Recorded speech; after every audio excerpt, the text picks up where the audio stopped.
what do you see as a major issue for a campaign around the inclusion of children with disabilities? 5 minutes, 2.5 minutes each. And then we'll go around and we'll hear what you had to say. Think out of the box, think in the box, just be creative. Be creative. It could be a whole range of things. So you're just looking for one thing, one idea that you think could be useful in a campaign to advocate for the inclusion of children with disabilities. Okay?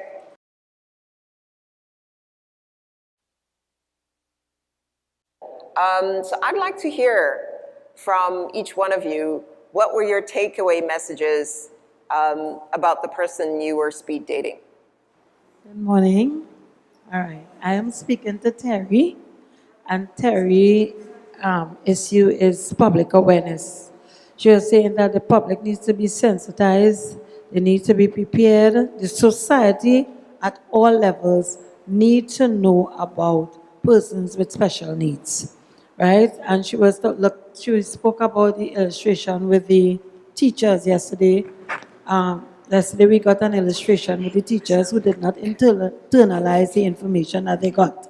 And she was looking at, people need to understand the special needs. They need to be accepted in society. They are part of society. They should not be excluded out of stuff. So public awareness is very, very important. And it should be continuum. It should not be like you do it one time and stop. She said it should be ongoing at all levels, everywhere. Everywhere people need to know, they need to see, they need to hear. They should be, everything should say something about persons with special needs. And this is what she is saying is really important to her. She also said that it will reduce the stigma and people have all the myth concerning persons with special needs, all of that. She also spoke about persons who are doctors coming out and speaking. That also, as public awareness, will make a difference to the persons with special needs. Peggy Ann, it really tied in very well with the public awareness trust that I am always talking about. And she said that she would like children with special needs to become as independent as possible and have feelings of self-worth and that they can accomplish things and become self-advocates eventually. And in order to do this, they would require a lot of resources, early intervention, supports that would be necessary if it's therapies, whatever it is. And this would have to be available to persons in the home, in the educational environment, wherever they are in the community. This is Phoebe. And one of the ideas that Phoebe came up with, which is doing videos, awareness videos.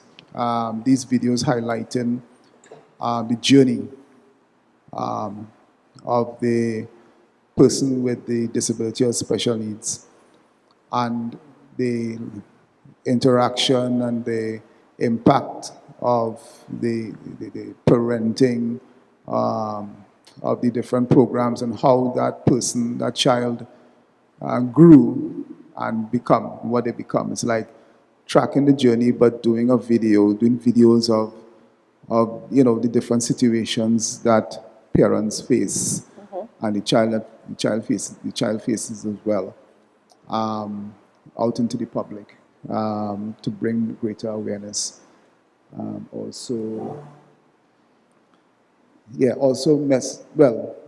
of the things that we spoke about as well is the messages highlighting the flaws. I mean, this is like a marketing strategy that we employ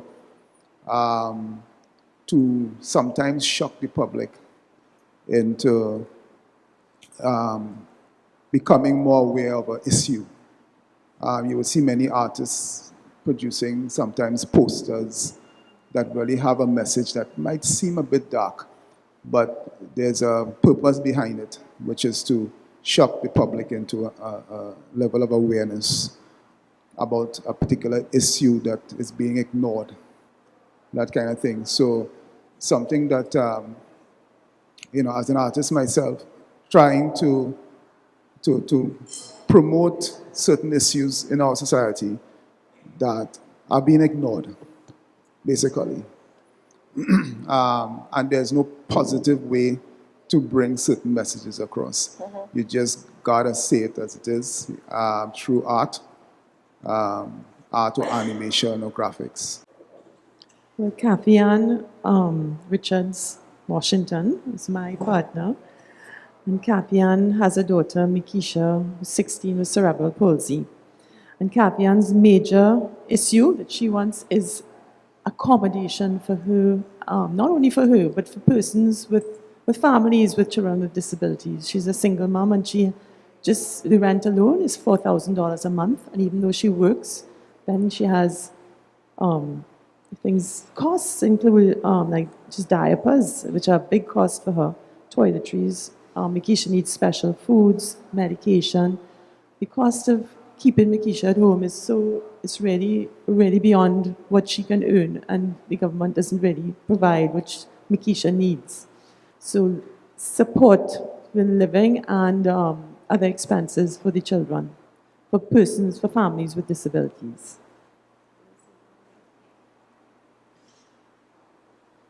Good morning.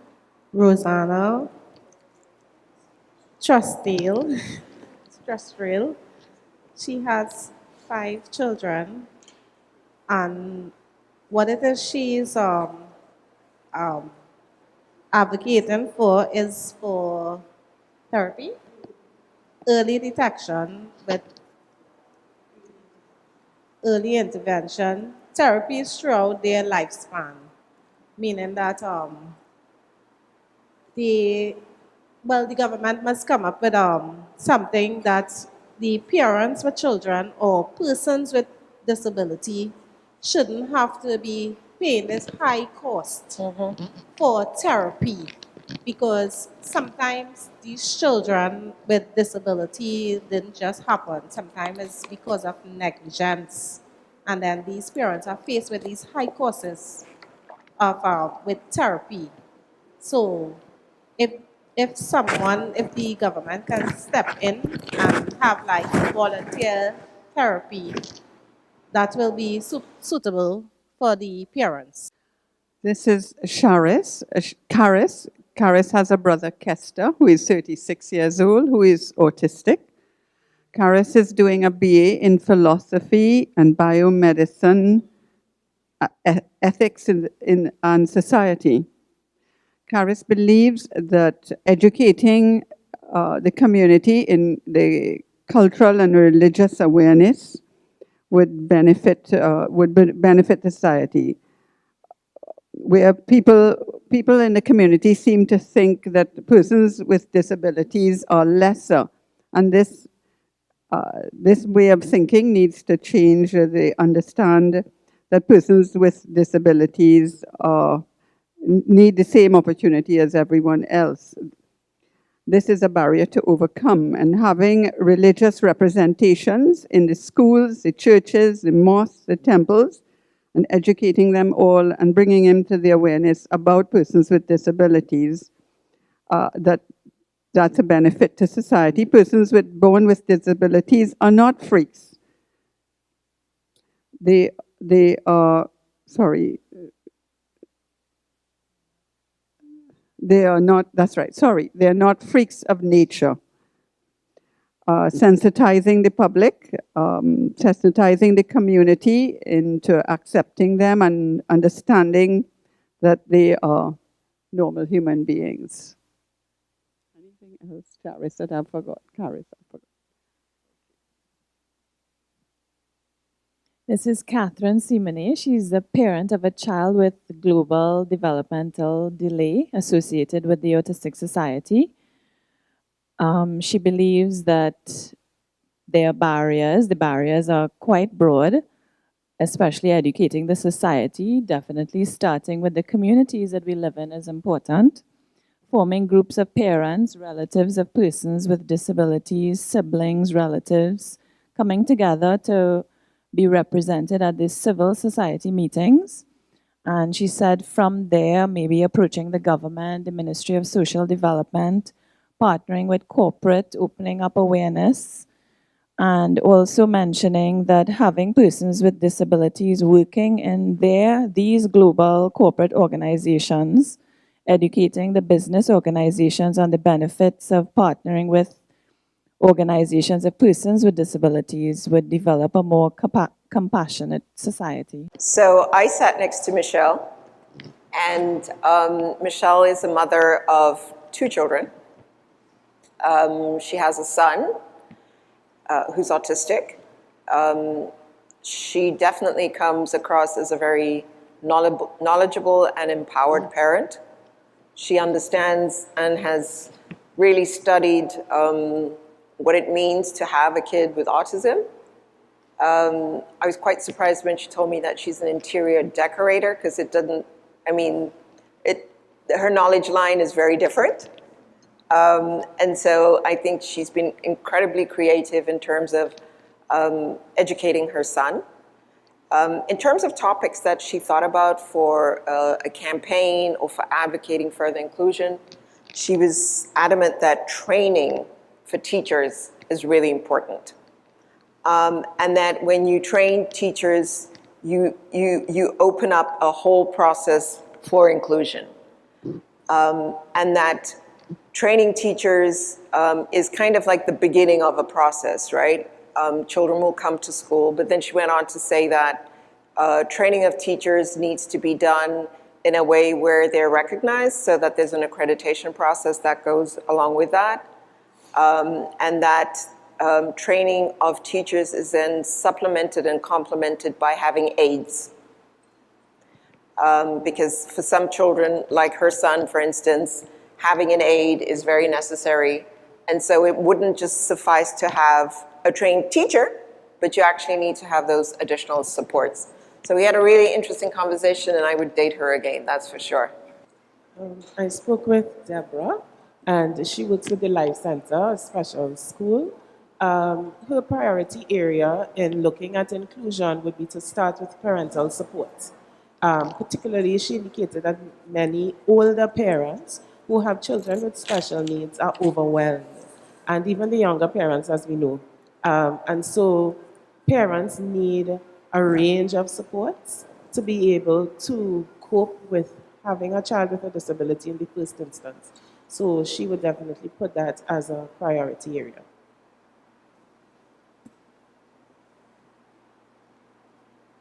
I spoke with Mary, who's a guidance counselor.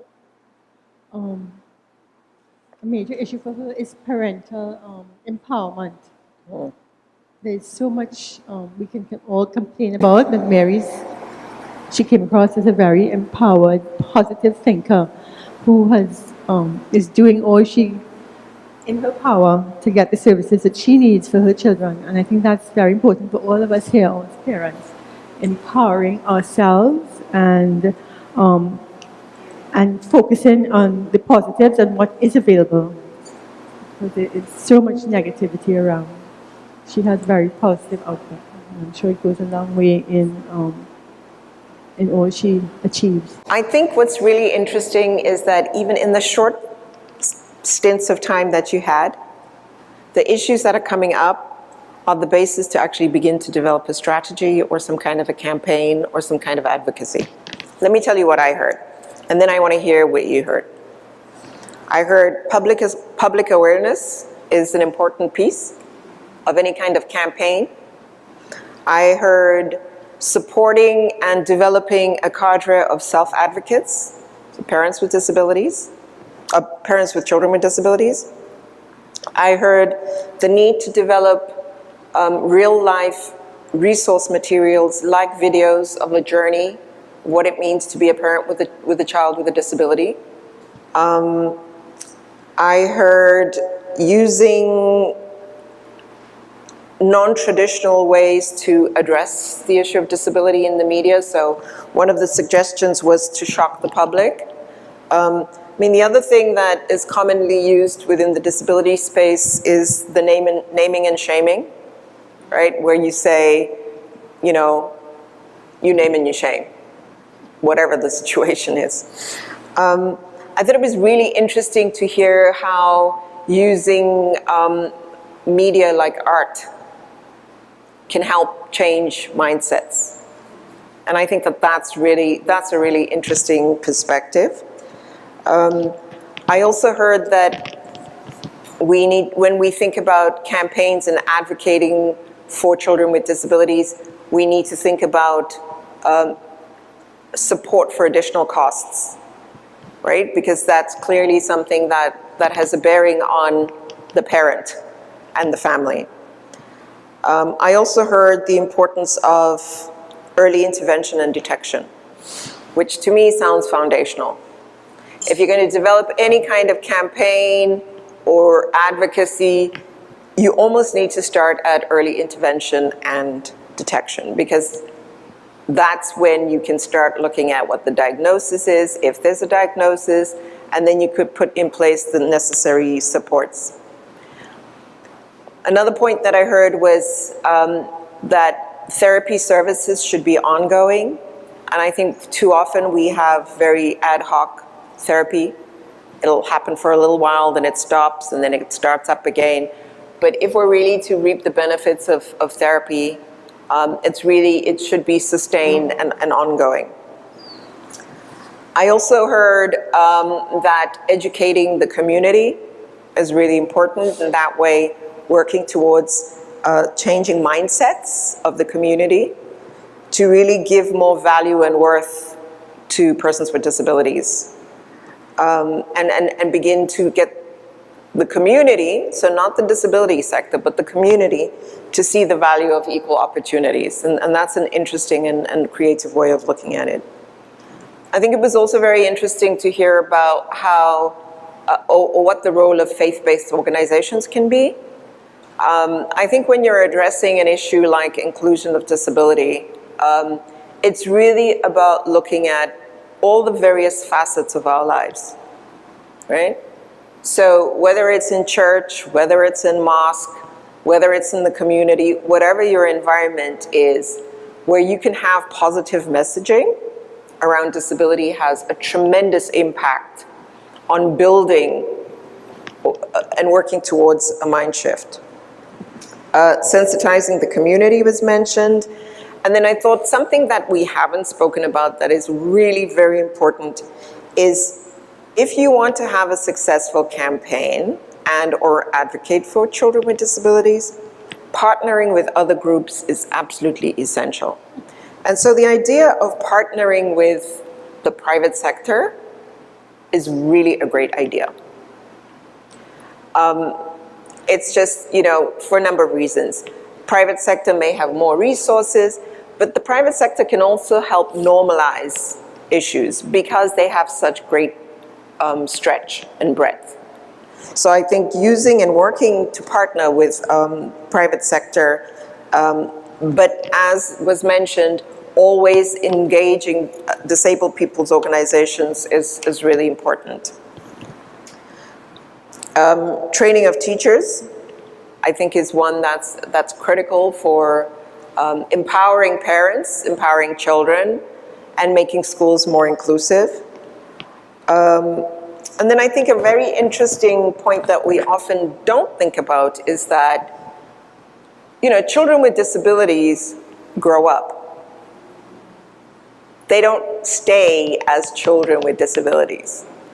You know, they age into being adolescents and into being older persons with disabilities.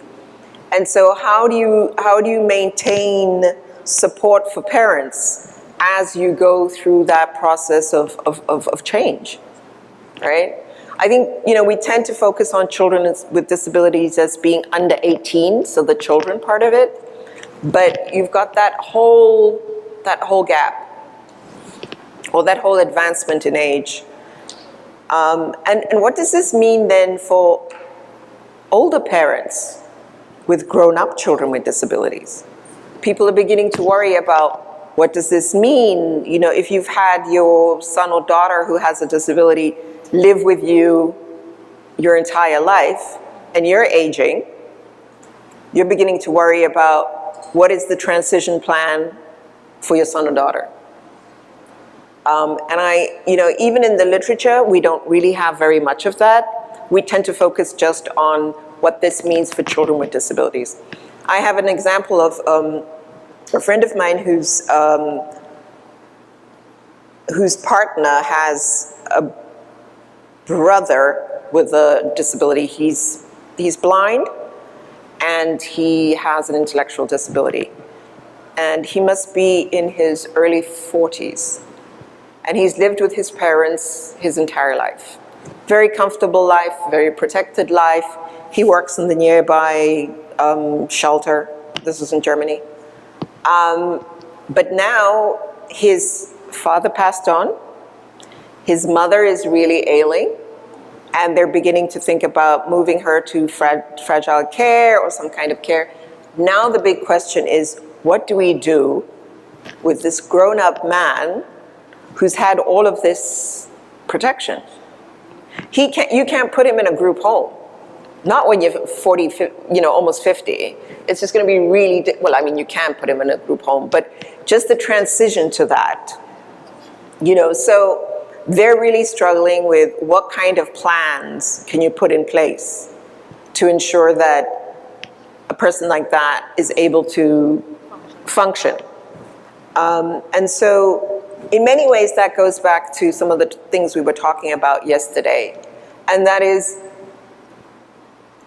for me, I think one of the fundamental pieces of any kind of movement around children with disabilities and support for children with disabilities has to be premised on ensuring to the maximum extent the independence of that person and child.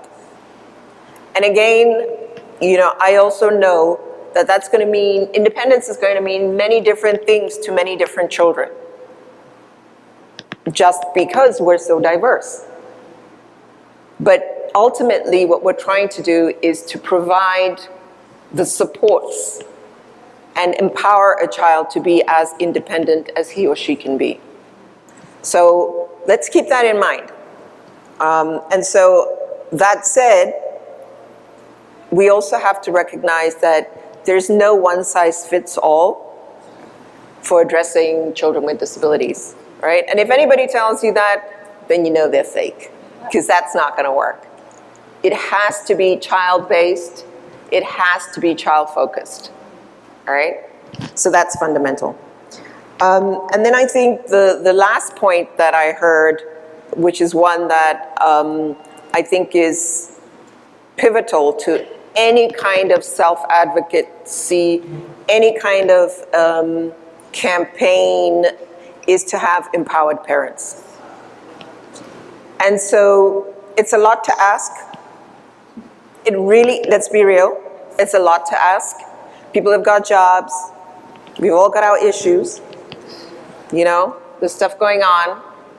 You've got a kid with a disability that comes in with its whole range of issues. But then you have to be the expert on top of it, right? So it's a lot to ask. But, I mean, I guess the flip side is, if you don't be that advocate, who will be, right? And so, you know, talking to my date was very obvious that she spends a lot of time researching, learning, talking, engaging, reaching out to people. And I'm sure, you know, she does that on her own spare time. She's not being paid by anybody to do that. So again, it's an additional thing that you do, right? And I think we need to find a way to recognize that. I don't have the answer of how you do that, but I actually do think that there's something that needs to happen where we're able to recognize that dedication, that we continue to give, right? So I've said a lot, but I want you to just kind of reflect based on what I've said and what we heard earlier on. Is this beginning to look like threads that we can weave together to start thinking about some kind of advocacy strategy, some kind of campaign. And then later on, I'd like to talk a bit about how we would make that work. What stood out for me, and it's always something that I look at, is that as we build an advocacy strategy, I would think that we would want to look at systemic things more than things specific to particular disabilities. I find that we spend a lot of time, I could be wrong, my perception is that a lot of our awareness campaigns tend to focus around particular disabilities. So we want people to know what cerebral palsy is about because, well, I have a child with CP, and I would want people to understand my reality. And then persons with children who are on the spectrum, the autistic spectrum, would want people to understand that. And Down syndrome. And we go along like that, and we have very good and intense campaigns around specific disabilities. Yeah. But I think that as we build our advocacy strategy, we need to focus on the more systemic things because we want whole impact more than a sectoral kind of impact. That's just what I see. Yesterday I talked about, what happens for a policymaker. 1 minute you've got the organization of the blind come in, the next minute you've got the organization of the deaf coming in, then you've got, the physically disabled coming in, and the policy person is thinking, everybody wants something different. And sometimes there's even a tension between what they want. Yes, the barriers between our community. Right. That is it right there, because we don't gel. So if we're fractured as a movement, as a community, Exactly. people are just like, why don't you guys sort this out? And then come and talk to us. So I totally agree with you. I think, but this is not to say that there's no room for drilling down. So nobody's saying shut down the autism, nobody's saying that. But it goes back to the point that we talked about yesterday, which is how do you develop key messages? How do we get a common understanding about what we want? So if we can collectively think about, just say inclusive education, right, as a start, that would give us a lot of ground. So thank you very much for that comment because I think it's very valid. Peggy? Reflecting on what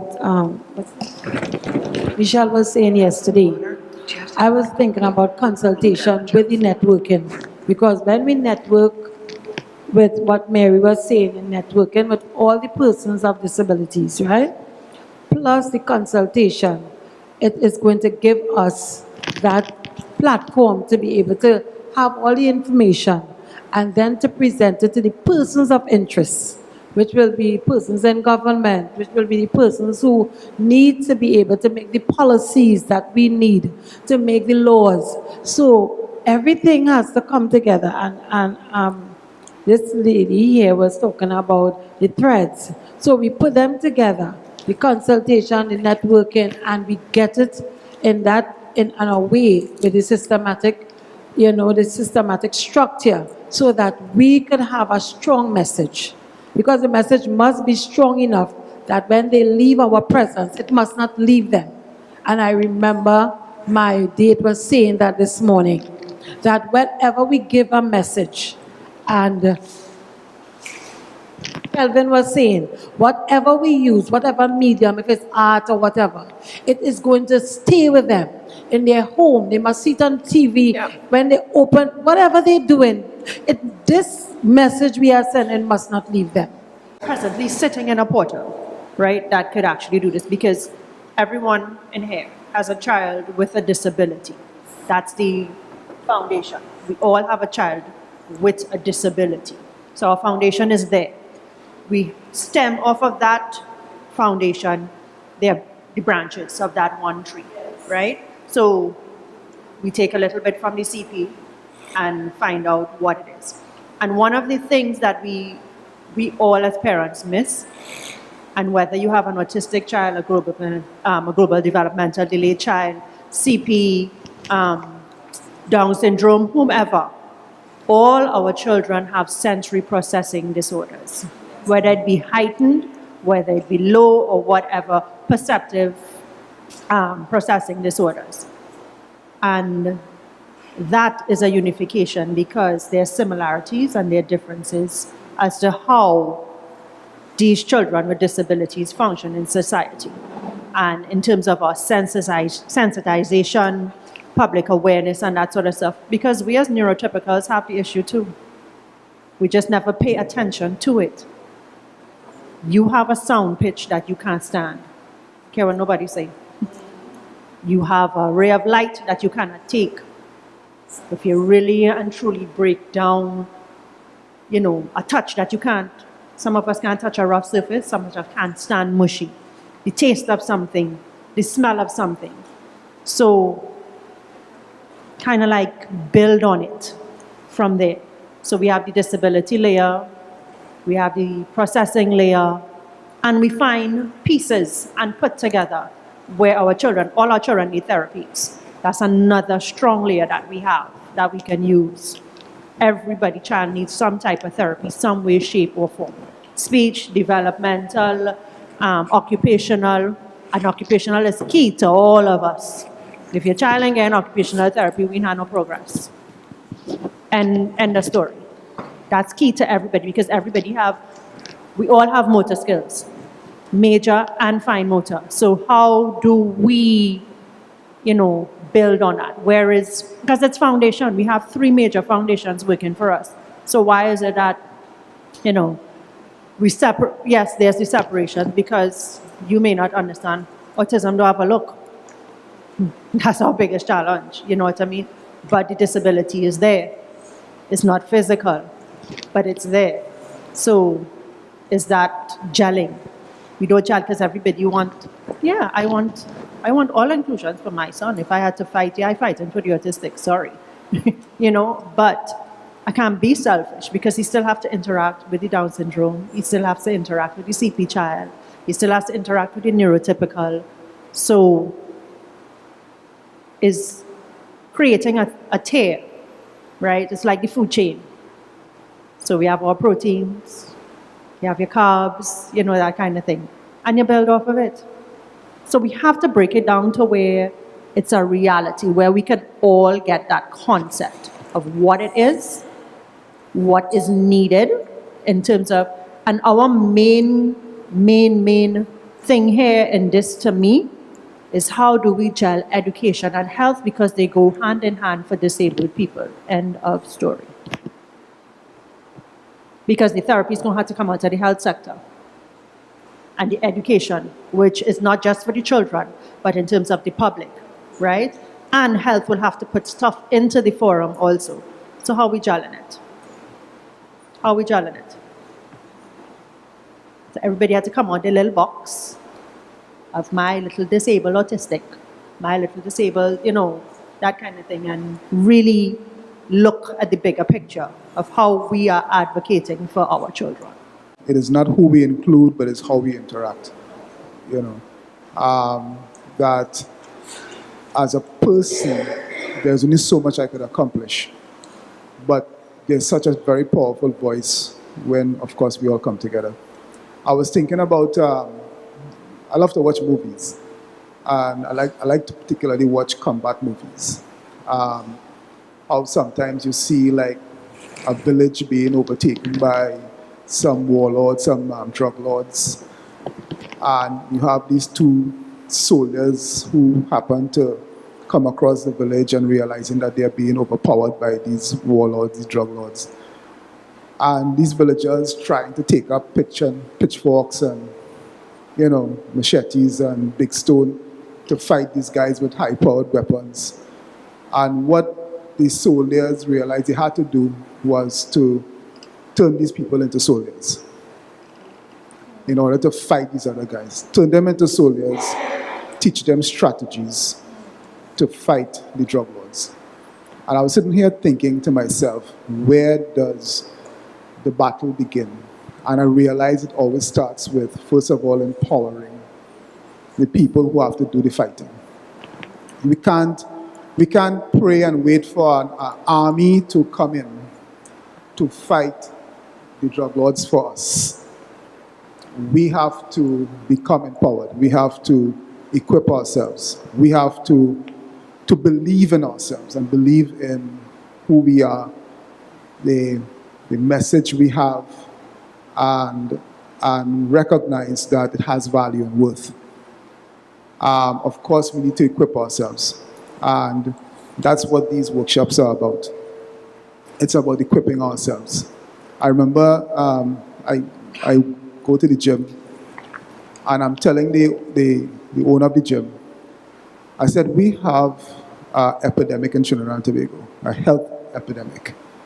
Cardiovascular diseases on the rise. I've heard that Trinidad and Tobago is #1 in terms of per capita for diabetes. Wow. And I'm telling the instructor, I'm sitting in the gym, and it was just myself and another person working out. And I'm saying, where are the people? I said, they're out there, and they have no clue. They're dying slowly.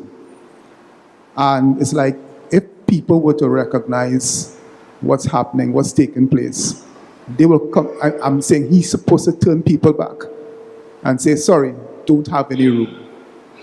The gyms supposed to be making money right now, but instead the medical institutions are, and the pharmaceutical companies. And I'm saying the same thing even inside of our own arena. That where are the empowered parents? Where are the advocates? Where are those that we need to come forward and join the battle, and empower themselves? And I think that it all must start with us. It all must start with us empowering each other before we can decide that we're going to take on an army, that we have been fighting against for so long. And I can see it. I can see farmers with pitchforks going up against an army of high-powered drug lords. So you're not going to win that battle. And to me, that has been going on for so long, and everybody doing their own little part. But when you come together, equip yourself, empower yourself, it'll make a major change. Really start thinking about what would a campaign look like, and really begin to start fleshing it out, so that we don't end up in a situation where we've just come here to talk, but that we actually end up with the beginning of a framing. Obviously, it's not for me to say what you do with that framing. That's yours to decide. But I really want you to think through what are some of the things that could be a campaign, an advocacy, awareness project going forward. Let's spend the next hour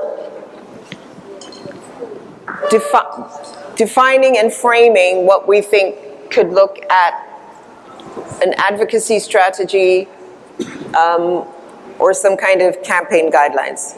So really think, let's rethink what we heard yesterday about the principles of non-discrimination, the principles of equal opportunity, the principles of self-representation, and thinking about voice and agency as we define this.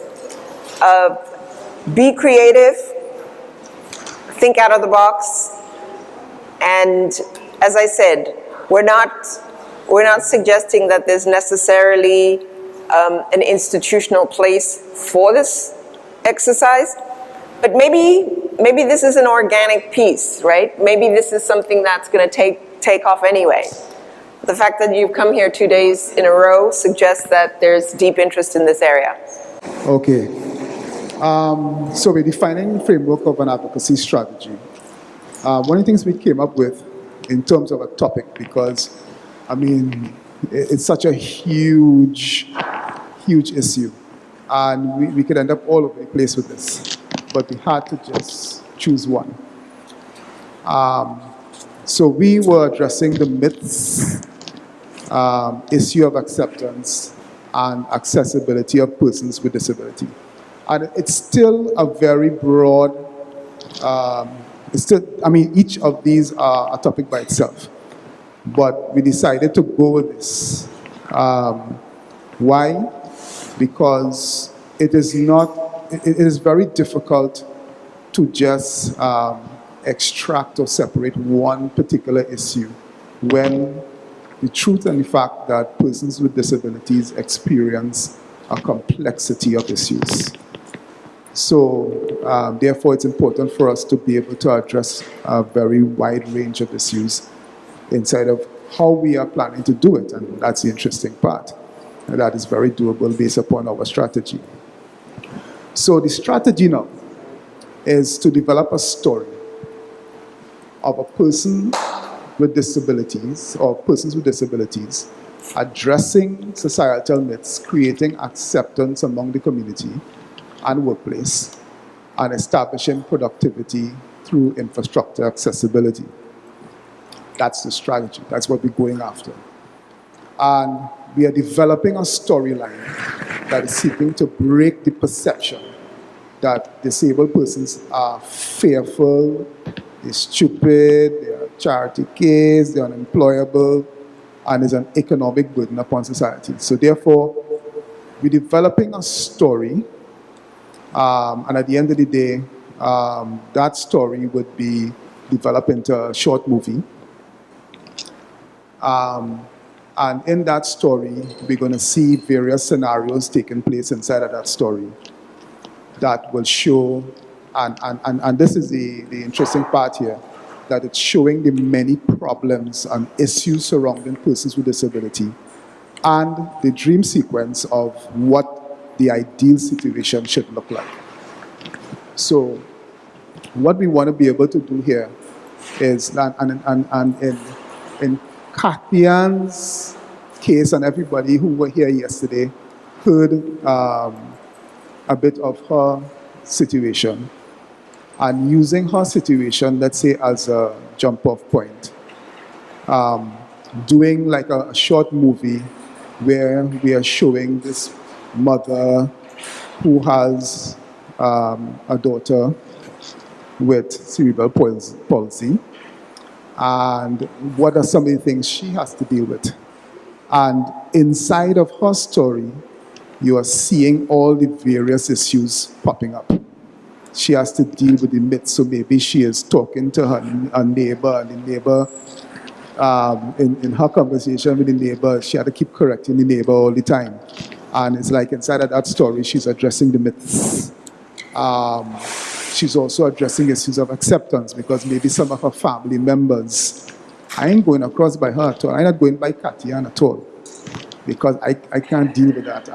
And inside of her story, which is probably very true, that some of her family members are unable to deal with her situation and prefer not to go by her for Christmas and prefer not to visit her and they find it very hard to accept that kind of situation. And of course, Kathian has to deal with the issues of accessibility, because maybe she's living in a place that has an upstairs, where the bedrooms are upstairs, and in the movie, they're showing Kathian having to carry her daughter down the stairs, and showing all the various problems that she would have. Maybe she is going out with her daughter to somewhere, and the daughter is on a wheelchair, and she's unable to get up upon the pavement or unable to get into a building. So we're showing all the various issues that Kathian would experience with her daughter. That is a reality in living in Trinidad and Tobago. And then, of course, the dream sequence would then be how Kathian now, living in a more ideal situation, receiving from the HDC a home, that she finally got that letter from HDC, and the house is just so adequate and perfect, how the toilets are set up and everything, and you're seeing how Kathian's life is just so much better now that she have this home and have to do a little bit of customization, but she's much happier now and that kind of thing, and she wants to go out, with her daughter, and she doesn't have a car, So she went by the bus stop, and the bus pulled up, and a ramp on the bus. I don't know how that works, but she's able to just, wheel herself onto or be able to push her daughter into the bus, able to go wherever, Movie-tong and so on. And you're seeing where there's a lot of accessibility. But what we also want to be able to show as well is, like, we were thinking about the issue too of the workplace. And, and I'm just using Katian's situation as an example, but you could also have an example of a person with autism who may have social issues and that kind of thing, but they are brilliant. You hire them and they can crunch figures better than the calculator itself. But showing how that person can make a contribution, to society. And this is what we also know too in the arena of the blind and so on as well. We see them making baskets, and I watch some of those baskets. Man, it is so excellently done. And so inside of the stories that we will come up with, you're going to see where we are addressing many issues in society just through these stories. And of course, this short film or whatever will be funded through the kind contributions of the World Bank. I heard you. I heard you. And then, of course, it gives way now to a series of, that can be used within the Caribbean because it's a social story. I'm ad-libbing here. Yeah. Yes, and we will be copywriting our social stories because this will be a social story that appeals to the West Indian public, because most social stories we imported from the US. So there will be the children and the adults will be able to see people who look like them and sound like them, and they can identify with what is being said and portrayed in the videos. All right, let's give these guys a round of applause. That's really awesome. Okay, so we're really excited about our project. So we're focusing on an advocacy strategy as well. We are looking at empowering parents. When we reviewed all the issues and prioritized them in terms of moving toward an inclusive society, we felt that we should start by focusing on what we think are the primary stakeholders when we come to children with disabilities. And so we identify that as being the parents of the children with the disability. And so we will be looking at parent empowerment via parent education project. How will we be doing that? We believe that we need to snowball the number of parents that we presently have in terms of the training that we would have started here. And so for us, we are looking at rolling out a version of the training that we would be going through between when we started in October to June into a community-based project. How will this be done? We are going to be looking at 3 phases. First phase, a recruitment phase. So we believe that in this room we have maybe 20, 25 parents. This is by no means a proper sample of the number of parents of children with disabilities in this country. How do we get an increase in the number of soldiers that Kelvin referred to this morning? Well, we are going to go out into the communities and start reproducing the training that we've gotten and recruiting feeder parent advocacy groups in identified communities of the members of the parent advocates presently in this room. So that coming out of this project, we are expecting that a national parent advocacy group should be formed. And so the members of that group live in communities. And we are hoping to have to run a needs assessment through consultation with that parent advocacy group to identify the needs of the parents of children with disabilities in their particular community.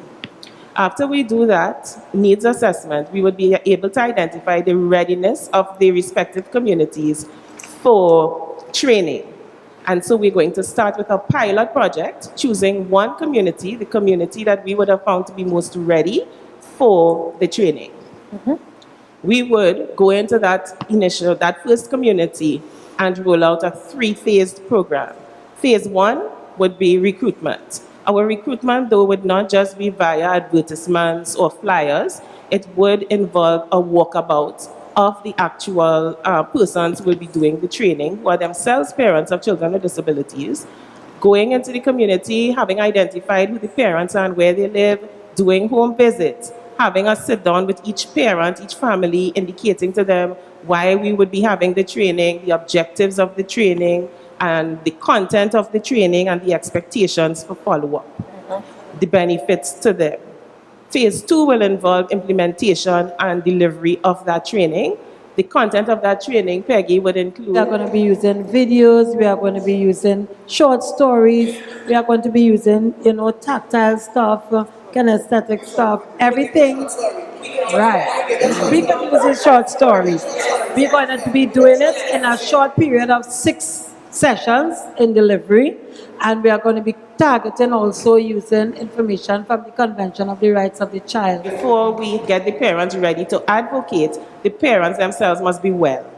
And so we must focus on some psychosocial component of their need, so that will be built into the program as well. We will roll out a 6-week program training the parents. And the third phase, of course, would be an evaluative phase. And then coming out of that, we would be able to regroup and have those newly trained parents indicate what the priority need for advocacy may be in their community, specific to their community. And so we snowball action out like that. Because we recognize that in terms of advocacy and issues around children with special needs, while there are national priorities, there are also going to be priorities that are specific to communities. So that there are going to be some communities where the priority is awareness, while in some community, the priority may be job placements of persons with children, with young people with disability. It may be something else. So we would want to look at that and make our responses community specific. Just a footnote that our budget, though, would include caregiving for the parents who would have to attend, as well as the participants. Because we recognize that many times lofty ideas and excellent training programs like this one are rolled out, but we don't really get the persons that we want to attending. Why? Because we don't pay attention to the actual need of the participants. And so we recognize if we're training parents of children with disabilities, their primary need is going to be care of their child. And so we are going to build that into our budget. Put things in place, ensuring that we have at least a 2-room space for training, 1 room for training, 1 room for caregiving, so that both participants and persons delivering, the trainers, can have care for their child, and we would see excellent rollout. Michelle. Also, within that phase, where we have what we would consider to be our rural communities, where it's energy-based, like our brothers and sisters from the south and the eastern side of the country, where, Mayaro, Point Fortin, that sort of stuff, to engage now, because it's a part of the community there, the environment that is there, which is the energy-based companies. If we can engage also those corporations to help those stakeholders within that community to help empower the parents in terms of work from home opportunities. Because the thing is, if you could present an organization where you could cut costs for them, as opposed to bringing in the 10 temps that they would need probably for their data entry or something to that extent, they could do it from home once you as a parent have a laptop or a tablet or something like that, and balance, the cost. So it's kind of like the cost that we're cutting for them to pay a temp, it could actually go back voluntarily to help the community in that way. And, the CEO would like his bonus at the end now, because we save him some money. So it has to be a twofold, a give and take, which is beneficial. And bottom line, we are benefiting our parents. It's not about the organization that's supporting us, but it's about the benefits to our parents. Give them a sense, you give your parents a sense of purpose, their children would have a sense of purpose. Two groups of people who've been here together for 2 days came up with very different ideas, but the ideas are very synergistic. There's a lot of synergy between the idea of having social, what did you call it? Social stories. And then having a more technical strategy. And there are some building blocks around developing advocacy strategies. And I intentionally didn't give them to you before you went into the discussion, because I think sometimes when you have like strategy, when you have the building blocks in front of you, you often don't allow yourselves to think outside of the box.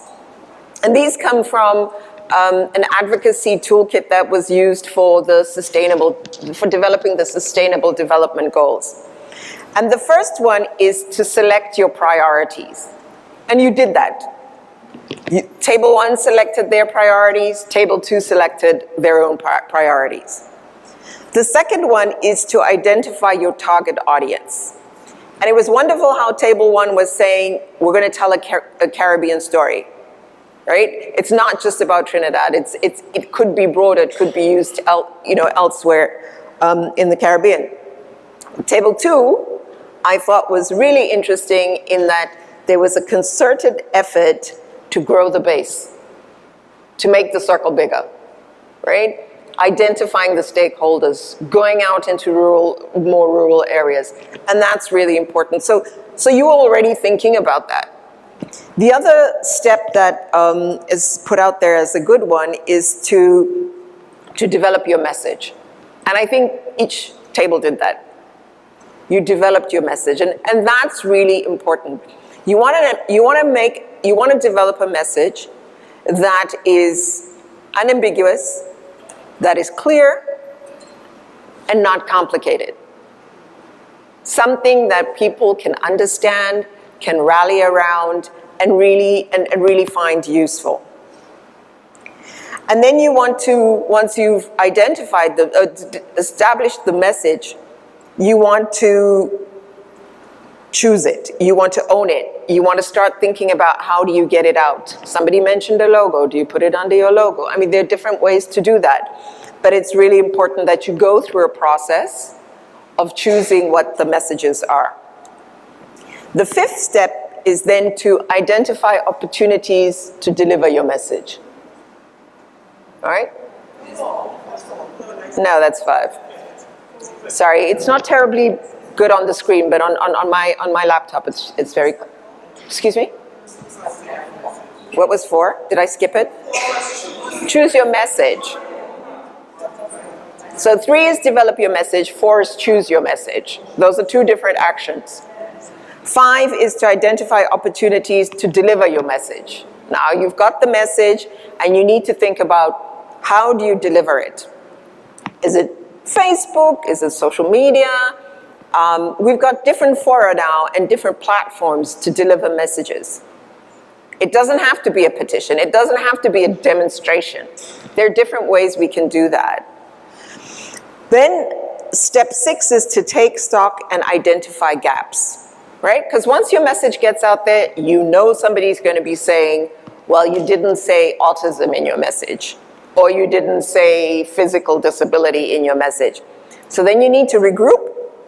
You need to take stock, identify the gaps, maybe not, maybe finesse, maybe change the message a bit. You need to keep it alive. You need to keep it current. Then you need to manage risk. And what I mean by this is that you started off this campaign, you've got this great messaging going on, it seems like you've got a lot of interest, and then the interest is kind of dwindling, right? So you have to think about how you manage the risk of people not being on board 24/7, right? Or your message getting kind of stale. But just really thinking about how do you keep robust and engaged. So that's a really important piece. And then, as group 2 said, step 8 is to evaluate, right? Because we're not just campaigning to campaign. We're campaigning to make fundamental change. We're campaigning towards creating inclusive societies for all. But we need to step back. We need to monitor what has gone into that. Have we had the right budget? Have we reached the right groups? How are we doing? Are our messages resonating with the people that are in positions of power to make the change, right? And so I think we need to think about this almost in the frame of old power. So the old power is going to be, you know, the establishment with the rules and the policies and all of that. And then you have new power. And new power is social power. It's coming together of groups like parents of children with disabilities that are saying, we want to impact and effect change. And so that's very important. And then I think if you look at those 8 steps, in each group, you actually did that. You thought about what these steps could be. Okay, so yesterday, if you'll recall, I said that justice or equality does not mean the same thing. Remember, we talked about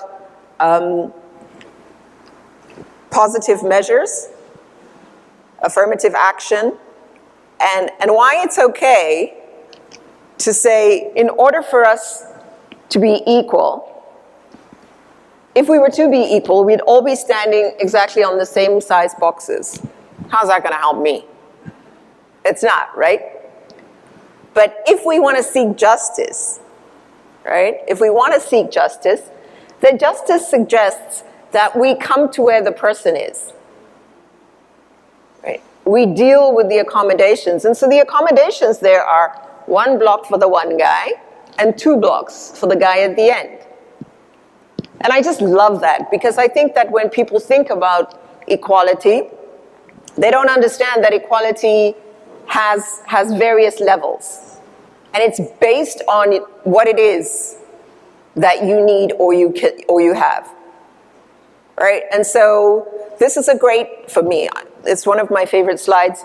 And I think when you think about developing messages, this to me is kind of a great campaign message, right? And you can play with this, you can do different things, but I think it's a great illustration of what justice looks like.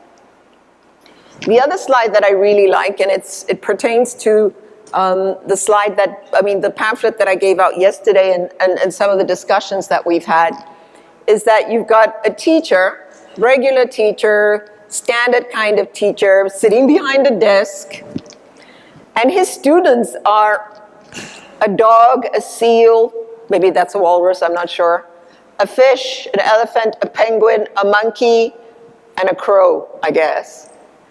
And he says, for a fair selection, everybody has to take the same exam. Please climb that tree. Now, how's the fish going to climb that tree? It doesn't mean that the fish can't think. And again, I think it's an illustration of showing that we have different learning methodologies. We learn differently. All people learn differently. You know, and so we can't just have all fish, because we're a diverse species.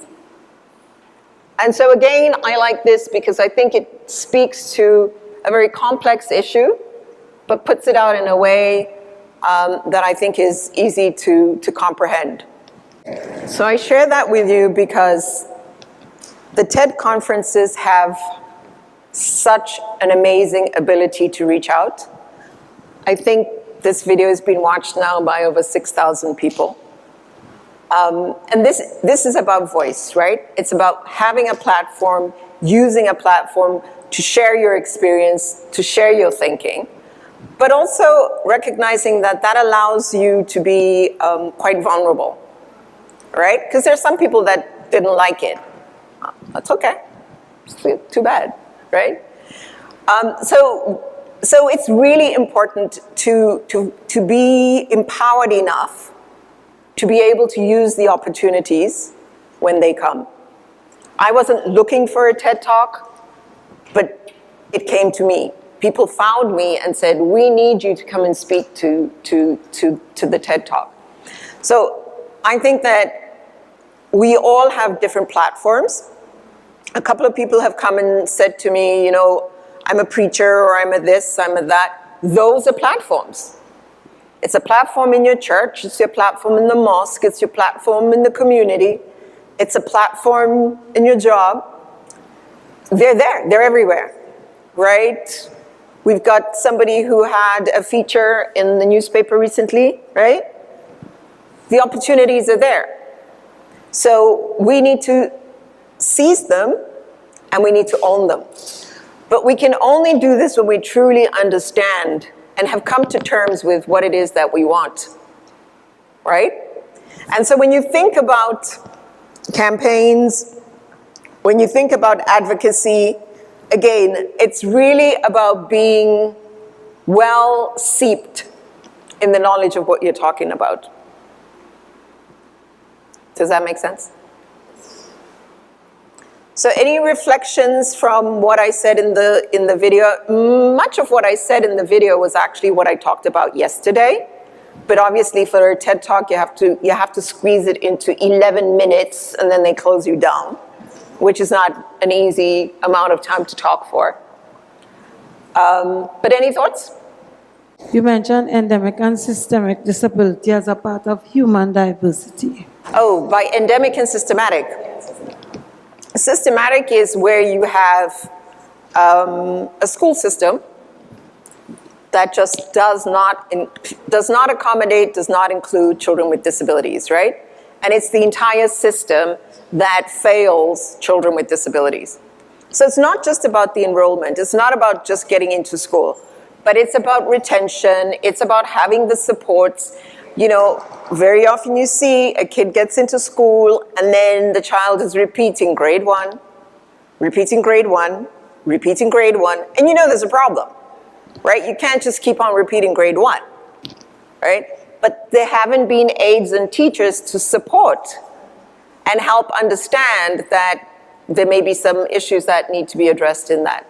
So systemic is when you've got an entire system that continues to work in the same fashion and doesn't take into account the diversity of our human needs. As long as we, as a nation, don't have the data and the research, we can hide behind our ignorance, really. Yep. But to possess that information is going to empower us. Yeah. And also put an added pressure on government to also address what now look and glaring in front of them as a deficiency within their citizenry. The data piece is a fundamental part of having an evidence-based advocacy campaign. And I don't know, in Trinidad, what the percentage is, about 4%, is that right? Persons with disabilities? Right? That's the official statistic? Yeah. Yeah, I mean, that's the official statistic, but globally, it's 15%, right? So it suggests that something's not happening, and probably what that is the manner in which questions are being asked, right? So there's a whole issue around the type of methodology that you use for the collection of data. Now, there's a group they're based in Washington, but it's linked to the UN. It's called the Washington Group. And they've developed an entire methodology that can be used to collect the appropriate data on persons with disabilities. And what it does is it speaks to the functional aspects of a person's disability, and not to asking the question, do you have a disability or not?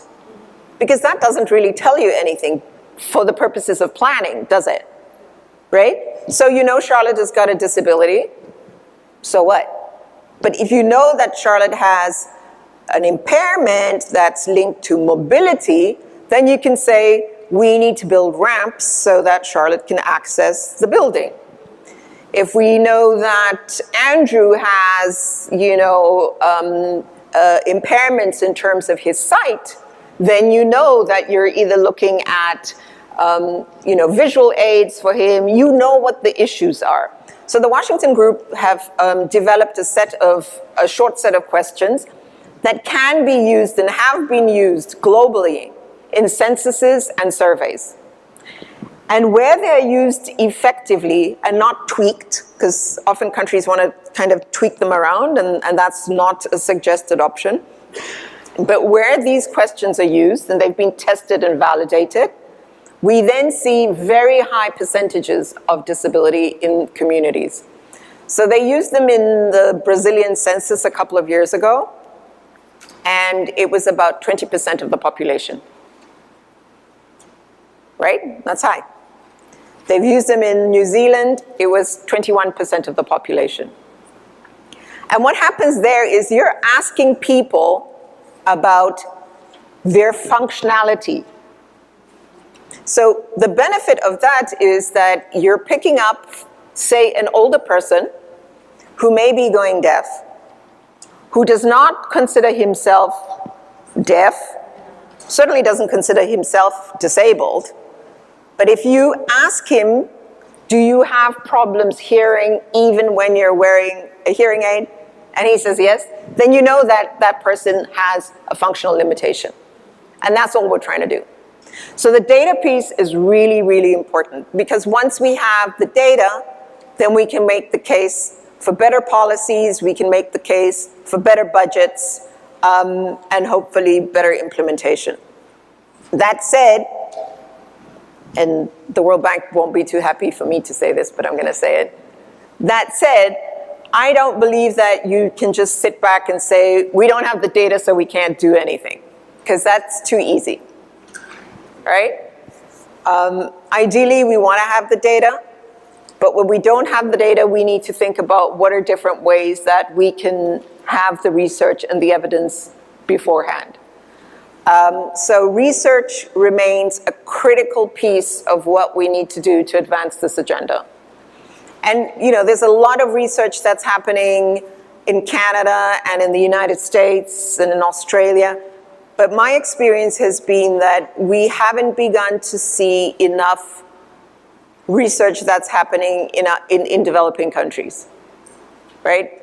And that's important because it speaks to context, it speaks to social norms, and it speaks to a whole range of other issues.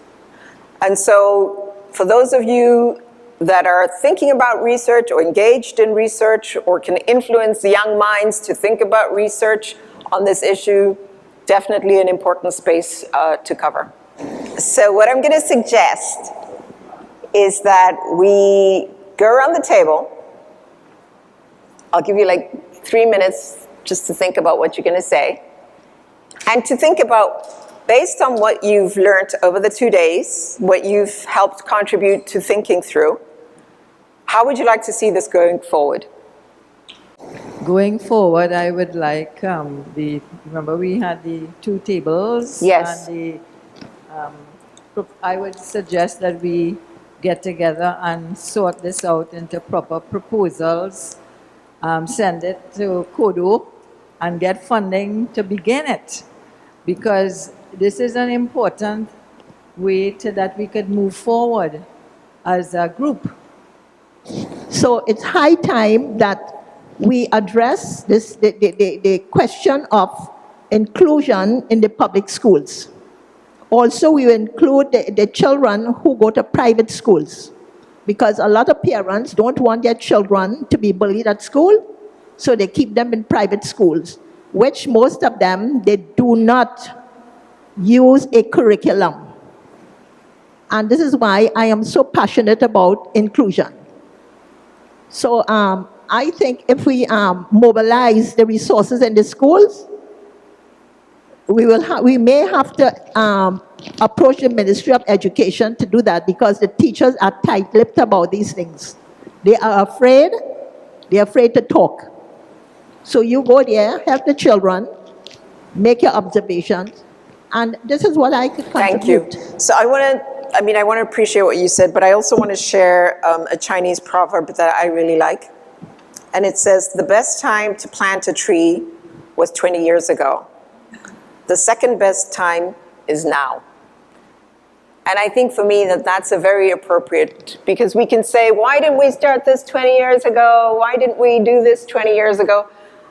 And there may be a lot of reasons why. The opportunities are here now. We've got the Convention on the Rights of Persons with Disabilities. We've got the Sustainable Development Goals, Goal 4. Countries will be reporting on that. So this is the time. And I think that we need to think about, when we think about going forward, we also need to be thinking forwardly, right? I think that over the last few months, each session we would have been given a lot of information, a lot of new information. We've been given a lot of new information. And it's been in quick time, the 2 days have been passing. But for me, before we can move forward, I think we have to engage in a little exercise of ensuring that we have assimilated all the information that we would have been given. Other than that, we would be moving a lot on passion and emotion, and I'm not too sure that would get the job done.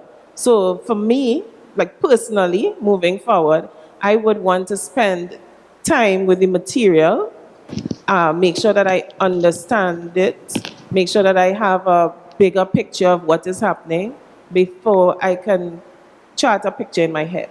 That's where I am at today. Concerning the schools, right now the government has started working with the children who are under 30%, and they actually have a different curriculum for them. So actually the guidance officers are mandated to do that with the children, right? So you sort of have something to kind of work with when it comes to those children who are slow, or they consider to be not be able to reach the typical or do the typical work in school. So we have that. But I think as we come together, as we do what we like, do the evaluation of some of the things that we have already gotten, and understand what are the issues that we are working with, then we could be able to move forward. The education part is a key. I'm not going to, argue that or decipher that in any shape or form. But there's a process before that. It's called early intervention, which starts in the health sector. Prime example, children that are born, CP that occurs either. Apparently. Yeah. It starts before the education. That's the point I'm getting at in terms of early intervention. It starts with the pediatric visits, the clinical visits, that sort of stuff. Children, CP children, detecting the autism, getting the, probably the blood work to find out where, in terms of a Down syndrome, if it's T21 or whatever the case might be. So we need to start there. Harpooning at the education is one thing, but the advocacy starts in the health sector. So not until we get proper testing measures from early in the system, then can we move forward to the education side of it. So it's finding the route for the advocacy. Where does it start? Yeah. The question was, what would I like to see going forward? Yes. And I am in agreement with Terry. I think we came up with two very good strategies for advocacy, and I think we should really not forget about them and pursue them after we finished all the training, or even start before we finish all the training. What I don't want to happen is that we, have a good time here, we all learn a lot, and then we just go back into our little, holes, or holes is the wrong word, but you know what I mean, in our little silos and stuff like that. This is a good foundation and a good core of parents who are willing and able to make real changes in the country for all persons with disabilities. I thought that the two groups that we formed, the two tables, I thought that both tables were really powerful messages, and I agree that I feel we could work from there also you and put this carry on there that for me? forward, It's on my because I laptop. thought they were really both very productive, useful, and I don't know, really good ways of going forward. Both ideas, the videos and the community-based teaching that Table One did. One of the things I wanted to do before I came to this workshop yesterday was to have an opportunity during the week to go over some of the notes from previous workshops, because I didn't want the information to exist inside of my head in an isolation. But instead, I wanted to, it's like sometimes you're watching Star Wars and the sequel, and before you go to watch the new one, you have to watch the old one first. And then you would see how the old one flowed right into the new one. And there's a sense in which I feel that everything seemed to be like one holistic plan that is coming together and equipping us in a special kind of way. But I think what is even most important, I think, and I know we didn't really touch on it too much. We did touch on it to a certain extent, but getting to know each other, getting to find out more about each other, how we can work together, I think is very important. That I can't do this alone, you can't do this alone. That meeting each other, I think, is very, very vital and feeding off of each other's energies. So I think that it always starts first with partnershiping with each other and coming to a common ground. And that's what we all have in common here today. We're all hearing the same information. And that creates a synergy upon which we can build on that. And secondly, it is important, for us to come to one mind about what we have heard. And it comes through dialogue. It comes through having that conversation with each other, going back and meeting, privately to talk about the information, to talk about what we have learned, what we have heard. Because the truth is, I feel very much empowered once I feel I have a good grasp on a good understanding of the issues. I want to be able to be confident going forward to speak, going forward to give that voice, because society is going to test us. Society is going to test us. Yep. We are not going to meet a red carpet. And therefore, once you begin to go down this road, you gotta come good. You gotta know what you're about. You have to be well planned. You have to know what you're gonna say. You gotta know how you're going to approach everything that you are going to approach. So it was also said that we can't go on emotions, and I agree with that. We cannot pursue this or based upon emotions. Well, I'm ready. I want to see change, and I'm ready to just go forward. Many have gone before us. I think that's the humbling aspect of this, that many have gone before us. And they have done their part. They have done well, but we're still in this situation. And therefore, we have to do things differently. And I am one person who believes in doing a lot more homework, being patient, do a lot of homework, do a lot of planning. So when you step out into the public domain, they are going to test you. And if you respond with emotions, they're going to take you down. It's going to collapse.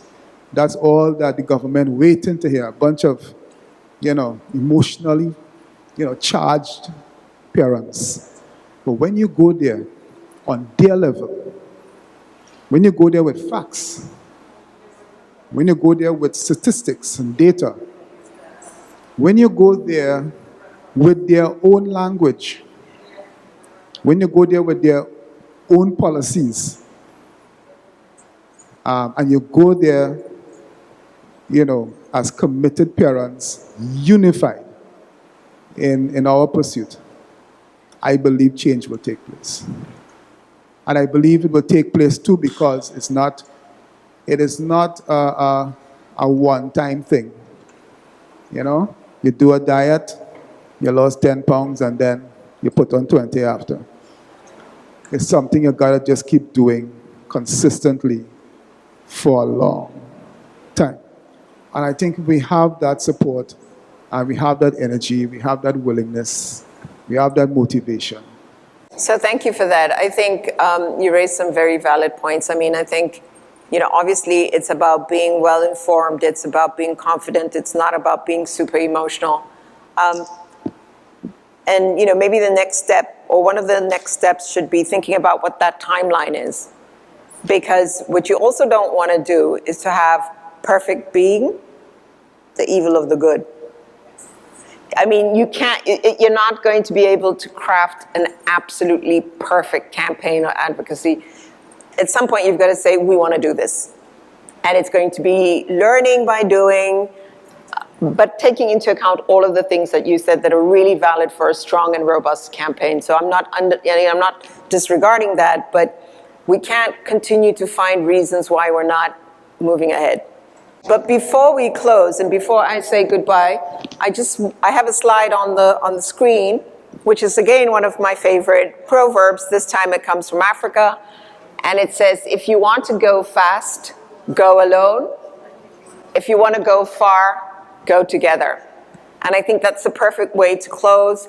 And I hope that the next time I come back to Trinidad, we've taken those steps and we're moving together. So thank you very much for being engaged, for really sharing with me. It's been my absolute privilege. Thank you.